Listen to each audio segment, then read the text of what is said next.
नमस्कार दोस्तों, यह है रेडियो हिंदुस्तान। मैं हूँ वर्षा अग्रवाल। आप सभी के समक्ष आज मैं गांधी जी के बारे में कुछ कहना चाहूंगी। गांधी जी, महात्मा गांधी, जिन्हें हम महात्मा गांधी यानी बापू कह के पुकारते हैं।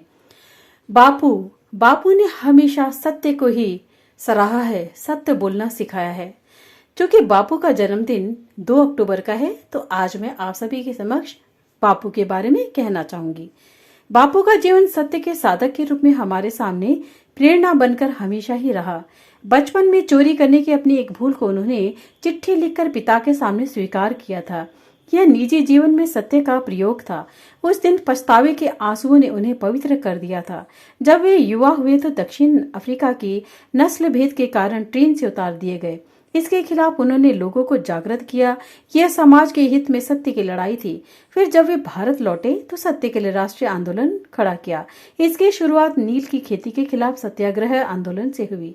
आज सत्य से जुड़ी बापू की सीख भारत के मन में स्थापित है कि सत्य बेधड़क बोलो, उसकी कभी हार नहीं होती। सत्य से बड़ा कोई हथियार नहीं, सत्य से ईश्वर अलग नहीं। कहते हैं ना, सत्यम शिवम सुंदरम। सत्य बोलोगे तो कभी आपको झूठ नहीं बोलना पड़ेगा। एक झूठ के पीछे हमें 1000 झूठ बोलने पड़ते हैं, लेकिन यदि एक सत्य निडरता पूर्वक कहा गया तो हमेशा आपको सराहना मिलेगी। सत्य शब्द सत से बना है। सत यानी होना, सत यानी हस्ती। सत के सिवा और किसी चीज की हस्ती नहीं है। परमेश्वर का सही नाम ही सत्य है। वो कहते हैं ना, ईश्वर सत्य है, सत्य ही शिव है, शिव ही सुंदरम, सत्यम शिवम सुंदरम। तो आज बापू के बारे में मैं आप सभी को उनकी थोड़ी सी जीवनी बताने जा रही हूँ। महात्मा गांधी, जिन्हें लोगों ने प्यार से बापू कहकर पुकारा, वह एक साधारण से दिखने वाले व्यक्ति थे जिन्होंने अपना पूरा जीवन अपने सिद्धांतों के आधार पर व्यतीत किया। और आज हम सबके लिए एक सिद्धांत है। आज हम उस महापुरुष के जीवन की कहानी पढ़ने जा रहे हैं जिसने हमारे देश को आजाद करने में महत्वपूर्ण योगदान दिया था, जिसके फलस्वरूप आज हम आजाद भारत में आजादी से सांस ले रहे हैं। उनके ऊपर हिंसा के अत्याचारों को सहन किया और अहिंसा के मार्ग पर चलकर इन्होंने भारत को आजादी दिलाई। अगर आपके एक गाल पर थप्पड़ मारे कोई तो दूसरा गाल आगे कर देना जिसे उसकी गलती का एहसास हो, ऐसे थे हमारे बापू, जो कि अहिंसा के मार्ग पर थे। महात्मा गांधी हमारे देश के साथ दूसरे कई देशों में भी प्रसिद्ध हैं, इसलिए विभिन्न देशों में महात्मा गांधी की मूर्तियां स्थापित की गई हैं। हमारे देश में 72 साल की आजादी के बाद भी महात्मा गांधी के सिद्धांत हमारे साथ मौजूद है, क्योंकि हमें बचपन से सिखाया जाता था कि बुरा मत देखो, बुरा मत सुनो, बुरा मत कहो। बुरा मत देखो यानी किसी का अगर हम बुरा देखते हैं तो हमारे मन में भी बुराई आती है। और बुरा मत कहो, किसी की भी चुगली निंदा करना हमारे लिए बहुत ही व्यर्थ है, क्योंकि आज हम किसी की चुगली निंदा करेंगे तो कल वो हमारी करेगा। और बुरा मत सुनो, किसी के बारे में बुरा सुनना भी एक तरह का पाप ही है। तो इसलिए कभी भी किसी का बुरा ना सुने, और अगर कोई उनकी बुराई कर भी रहा तो आप चुप रहें, खामोशी से सुनते रहें। हमारे देश में हर नोट पर जो विद्यमान है अहिंसा के पुजारी, जिन्हें हम बापू कहते हैं। और हमारे देश के राष्ट्रपिता महात्मा गांधी के जीवन के बारे में जानना हमारे लिए एक प्रेरणा है। उनके जीवन से हमने बहुत कुछ सीखने का अवसर मिलता है। यह हमारा एक प्रयास है जो महात्मा गांधी के जीवन से अवगत कराता है। महात्मा गांधी का पूरा नाम मोहम्मद दास करमचंद गांधी था। इनका जन्म 2 अक्टूबर 1869 में गुजरात के शहर पोरबंदर नामक स्थान पर हुआ। महात्मा गांधी के पिता का नाम करमचंद गांधी और माता का नाम पुतलीबाई था। महात्मा गांधी करमचंद गांधी की चौथी पत्नी पुतलीबाई के पुत्र थे। इससे पहले कि उनकी 3 पत्नियां प्रसव के समय मर गई थी।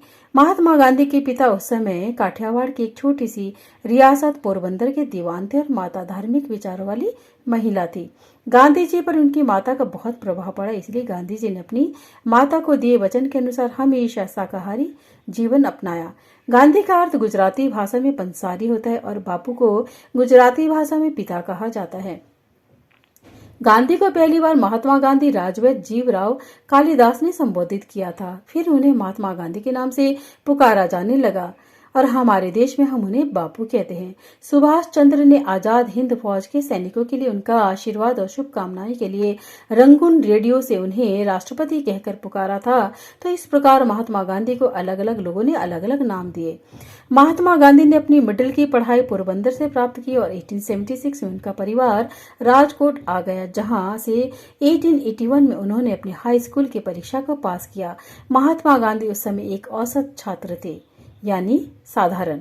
1883 में जब महात्मा गांधी 13 वर्ष के हुए तो उनका विवाह कस्तूरबा माखन जी से कर दिया गया, जो 14 वर्ष की थी। उस समय बाल विवाह के रीति रिवाज थे, इसलिए यह एक बाल विवाह ही था। कस्तूरबा माखन जी के लंबे नाम को छोटा करके कस्तूरबा रखा गया, जिसे लोग बा कहते हैं, जिसे हम सभी बा कहते हैं।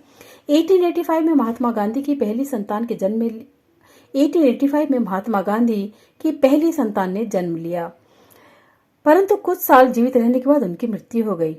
और जब गांधी जी 16 साल के थे तब उनके पिता की तबीयत बहुत खराब होने लगी, जिनकी आयु 63 वर्ष की थी। उस समय गांधी जी हमेशा उनके साथ रहते थे, परंतु एक दिन कुछ समय के लिए शरीर को राहत देने के लिए शयन कक्ष पहुंचे, जहां उनकी शारीरिक अभिलाषाएं जागृत हुई। उन्होंने अपनी पत्नी कस्तूरबा के साथ बातें की और पता चला कि पिता की मृत्यु हो गई, जिसे गांधी जी को लगा कि आज ही मैं उन पिता पर ध्यान नहीं दे सका और उनकी मृत्यु हो गई।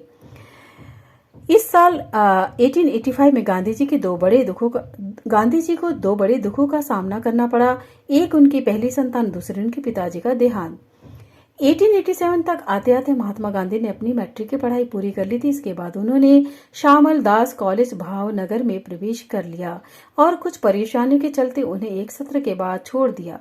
उनके परेशानी का कारण उनके परिवार वाले चाहते थे कि वह बैरिस्टर बने, क्योंकि वह सबसे अधिक पढ़े लिखे और परिवार के इकलौते थे जो अपने पिता और चाचा की तरह दीवान बन सकते थे। इसलिए उनके पारिवारिक मित्र ने सलाह दी कि अगर महात्मा गांधी लंदन से बैरिस्टर बन जाएं तो वह आसानी से